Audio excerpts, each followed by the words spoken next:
opportunity to make a video. I'm going to be talking about LNC, Livestock Nutrition Center, where I started under JB Hunt, and I started that job, and I ended up transferring closer to home, but I have a whole lot of footage that I never actually updated that had to do with the job.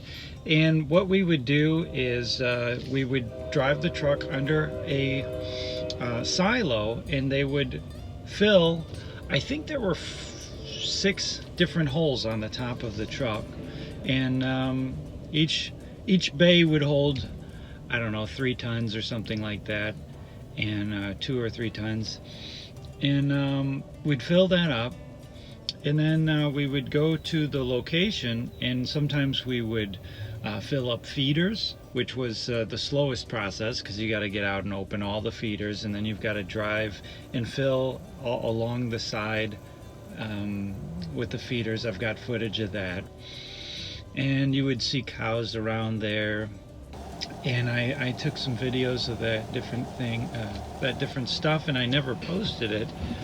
Let me see if I remember anything else. Oh yeah, we would deliver to silos. That was the easy money, because you just stick it up at the top of the silo, run it, and it would fill up. Except for when you had 2 different sides of the silo, you would have to fill up half first, and then you would back up or move forward and fill the other half. And what I would do is I'd open up half the bays, fill the one. When those bays were done, I'd be on top making sure all the feed got in there. I would realign it to the other side, open the other 4 bays up, and fill that side up. And I've got some shots also of, going into the bay, or the big warehouse, with the truck. I mean, the building's so big you could literally drive a truck through it. And I think I delivered DDG, which is dry dehydrated grain, which is used for making beer, and the leftovers are used for feeding the cows. They mix it with a bunch of stuff, and it's a good carbohydrate for the cows to get big. And yeah, so I did that for, I don't know, 5 months or something like that. And then it was time to transfer over to Ameritex, where I'm at right now.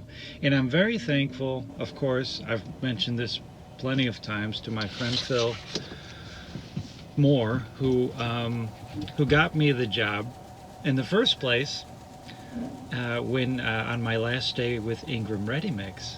And I just reconnected with one of the guys there. I ended up getting them. They still have their 30-minute break, which they didn't have before, and I fought to get that, and then I became a target, and I got fired. And they made up a reason. That wasn't the reason why they were firing me. And but that's okay. I got a 3-week vacation paid for. They gave me 3-week vacation, essentially. I got unemployment, was paid for it. I wrote the series for Samson. Anyway, that was, yeah, so that's how I got the job. So I posted on Facebook, like, the power went out, my chair broke, and I was fired all on the same day. And I thought it was very interesting, funny. I wasn't, doing a boo-hoo post or anything. And yeah, I put that on there, and Philip Moore contacted me and said, hey, my company is hiring.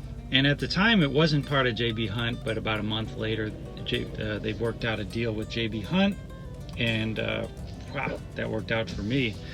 I get, basically on this job, I get almost a month's worth of paid vacation.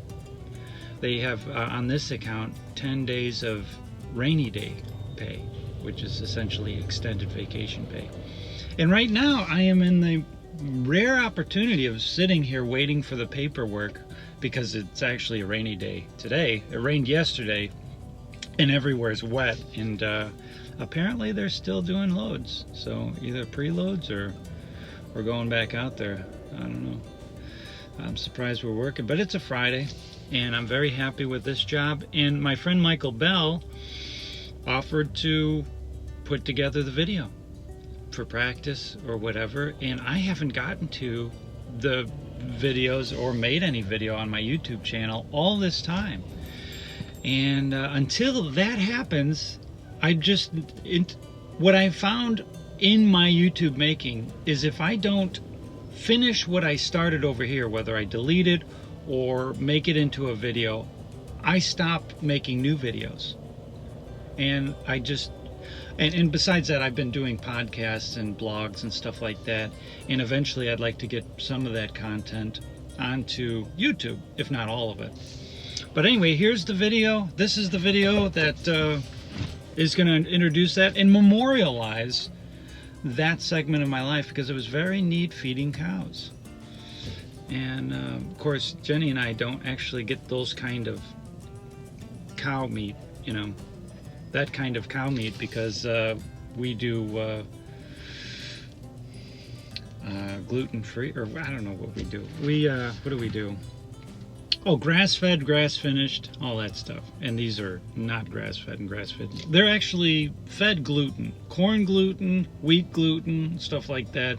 And probably for the cow, that's fine, because it's a protein that they can break down, but we can't. And if you eat that gluten, you might have problems, so I've heard.